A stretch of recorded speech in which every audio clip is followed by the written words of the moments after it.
പിതാവിൻ്റെയും പുത്രൻ്റെയും പരിശുദ്ധാരൂപിയുടെയും നാമത്തിൽ ആമേൻ. ഇന്ന് കുറച്ച് സമയം വലിയ ദുഃഖവും അതിനുശേഷം വളരെയധികം സന്തോഷവും തോന്നിയ ദിവസമാണ്. ഇന്ന് ഒരാൾ എന്നെ ഒരു ഗെറ്റ് ടുഗദറിന് ക്ഷണിക്കുകയും അതേ ഗെറ്റ് ടുഗദറിന് ക്ഷണിക്കപ്പെട്ട വേറൊരുവൻ പറയുന്നു, ഇയാളെപ്പോലെയുള്ള ആളുകളൊക്കെ ഉണ്ടെങ്കിൽ, ഇയാളെപ്പോലെയുള്ള വയസ്സന്മാരൊക്കെ ഉണ്ടെങ്കിൽ ഞാൻ വരുന്നില്ല എന്ന ഒരു നിലപാട്. അപ്പോൾ അയാളൊന്നുമല്ല ഗെറ്റ് ടുഗദർ നടത്തുന്നത്, അയാൾ വെറുതെ ഒരു ക്ഷണയിതാവാണ്. ഈ ഗെറ്റ് ടുഗദർ നടത്തുന്ന ആൾക്ക് അയാളുടെ ഒരു സന്തോഷം, അയാളുടെ ഒരു വിശാല ഹൃദയം, അയാൾ നമ്മളെല്ലാവരെയും വിളിക്കുകയാണ്. അപ്പോൾ ഈ കുറച്ച് ചെറുപ്പക്കാരനായ ആൾ പറയുകയാണ്, ഇങ്ങനെയുള്ള മുതിർന്നവരൊക്കെ ഉണ്ടെങ്കിൽ ഞാൻ വരുന്നില്ല. അപ്പം അത് ആദ്യം വല്ലാത്ത ഒരു വിഷമം തോന്നിപ്പിച്ചു. കാരണം ഈ മുതിർന്നവർ തന്നെ, അപ്പം ഞാൻ കുറച്ച് കാലങ്ങൾക്ക് മുമ്പ് തന്നെ മദ്യപിച്ചിരുന്ന സമയങ്ങളിൽ, മദ്യസേവ നടത്തിയിരുന്ന സമയങ്ങളിലൊക്കെ എൻ്റെ ഒപ്പം വിളിച്ച് ഓടി വന്നിരുന്ന് ആവശ്യത്തിലധികവുമൊക്കെ മദ്യപിച്ചുകൊണ്ടിരുന്ന വ്യക്തികളാണ് ഇപ്പോൾ ഇത് പറയുന്നതെന്ന തിരിച്ചറിവ് എന്നെ ചിന്തിപ്പിച്ചു. അപ്പോൾ എന്താണ് എന്നിൽ വന്ന മാറ്റം? ഞാനിപ്പോൾ മദ്യപിക്കുന്നില്ല, മദ്യസേവ നടത്തുന്നില്ല. അപ്പോൾ പിന്നെ കർത്താവിൻ്റെ വചനം പ്രഘോഷിക്കുന്നു, ആ വചനമനുസരിച്ച് ജീവിക്കുവാൻ പരമാവധി ശ്രമിക്കുന്നു. അപ്പോൾ ഈ ലൗകികരായിട്ടുള്ള പലർക്കും അതൊരു മഹാ ബോറടിയായി മാറുന്നു എന്ന സത്യം.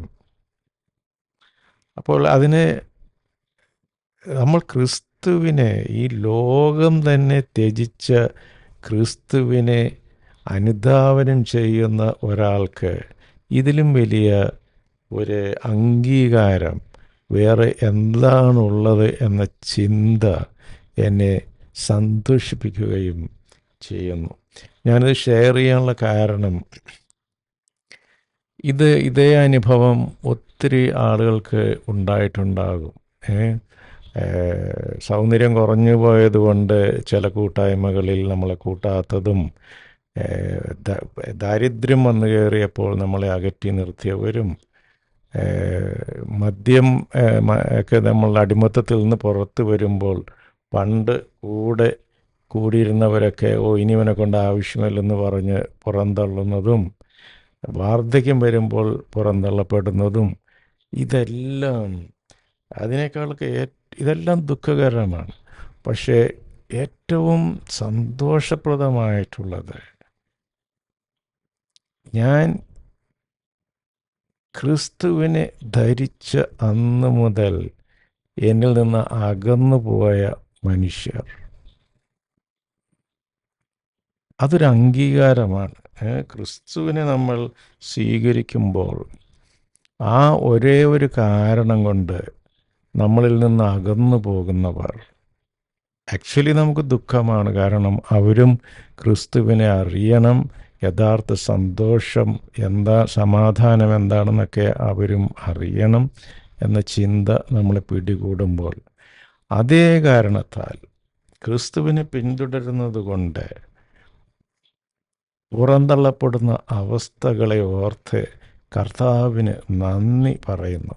യേശു കർത്താവെ നന്ദി, യേശു കർത്താവെ സ്തോത്രം. എല്ലാവിധ തിരസ്കരണങ്ങൾക്കും, അങ്ങേ പ്രതിയുള്ള തിരസ്കരണങ്ങൾക്ക് കർത്താവെ അങ്ങേക്ക് നന്ദി പറയുന്നു. ഞാൻ എത്ര ഭാഗ്യവാൻ.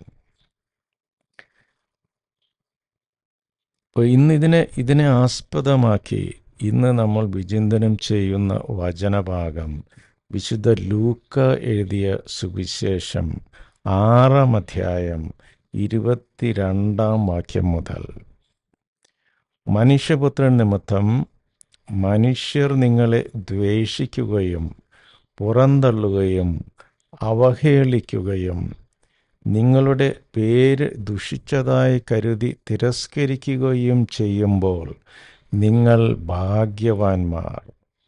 അപ്പോൾ നിങ്ങൾ ആഹ്ലാദിക്കുവിൻ, സന്തോഷിച്ച് കുതിച്ച് ചാടുവിൻ.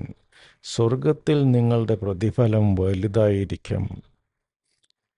അവരുടെ പിതാക്കന്മാർ പ്രവാചകന്മാരോടും ഇപ്രകാരം തന്നെയാണ് പ്രവർത്തിച്ചത്. നമ്മൾ ക്രിസ്തുവിൻ്റെ കാര്യം തന്നെ എടുക്കാം. ക്രിസ്തുവിൻ്റെ സ്വന്തം ശിഷ്യന്മാർ ക്രിസ്തുവിനെ ഇട്ട് ഓടിക്കളഞ്ഞു. ഏറ്റവും പ്രിയപ്പെട്ട ശിഷ്യൻ പത്രോസ് 3 പ്രാവശ്യം ഇയാളെ ഞാൻ അറിയുകയില്ല എന്ന് പറഞ്ഞു. അപ്പോൾ ആ ക്രിസ്തുവിനെ അനുധാവനം ചെയ്യുക എന്ന ഒരേ ഒരു കാരണത്താൽ നമ്മൾ തിരസ്കരിക്കപ്പെടുകയാണെങ്കിൽ ആഹ്ലാദിക്കുവൻ, സന്തോഷിക്കുവൻ. നമ്മൾ യഥാർത്ഥ ക്രിസ്തു മാർഗത്തിലാണെന്ന് തിരിച്ചറിയുവൻ. ഈ ഒരു തുറവിയിലേക്ക്, ഈ ഒരു വെളിപാടിലേക്ക് കർത്താവ് നമ്മളെ വിളിക്കുന്നു. അതേസമയം മനസ്സിലാക്കുക, നമ്മളും പെർഫെക്റ്റ് അല്ല, ആരും പെർഫെക്റ്റ് അല്ല. അപ്പോൾ എല്ലാവരുടെയും ഇംപെർഫെക്ഷനിലേക്ക് കർത്താവിൻ്റെ കൃപ കടന്നു വരട്ടെ. എല്ലാവരും ക്രിസ്തുവിനെ അറിയട്ടെ. എല്ലാവരും ക്രിസ്തുവിൻ്റെ സമ്മാനമായ പരിശുദ്ധാരൂപിയാൽ നിറയട്ടെ. അപ്രകാരം യഥാർത്ഥ സന്തോഷവും ആനന്ദവും അനുഭവിക്കട്ടെ. അതുപോലെ തന്നെ മറ്റുള്ളവർ എന്ത് വിചാരിക്കുമെന്നോർത്ത് ക്രിസ്തു മാർഗത്തിൽ നിന്ന് വ്യതിചലിക്കാതെ എല്ലാ ക്രിസ്തു അനുയായികളും സധൈര്യം മുന്നോട്ട് പോകട്ടെ. അതിനുള്ള കൃപ സർവേശ്വരൻ എല്ലാവർക്കും നൽകി അനുഗ്രഹിക്കട്ടെ. തിരസ്കരണങ്ങൾ സന്തോഷപ്രദമാകട്ടെ. യേശു കർത്താവേ നന്ദി, യേശു കർത്താവേ സ്തോത്രം. Hallelujah, hallelujah, hallelujah. Praise you, Jesus Christ. Adore you, Jesus Christ. Worship you, Jesus Christ. Hallelujah, hallelujah, hallelujah. ആമേൻ. ദൈവം നമ്മെ എല്ലാവരെയും സമൃദ്ധമായി അനുഗ്രഹിക്കട്ടെ. നിങ്ങളും എനിക്ക് വേണ്ടി പ്രത്യേകം പ്രാർത്ഥിക്കുമല്ലോ. ആമേൻ. God bless.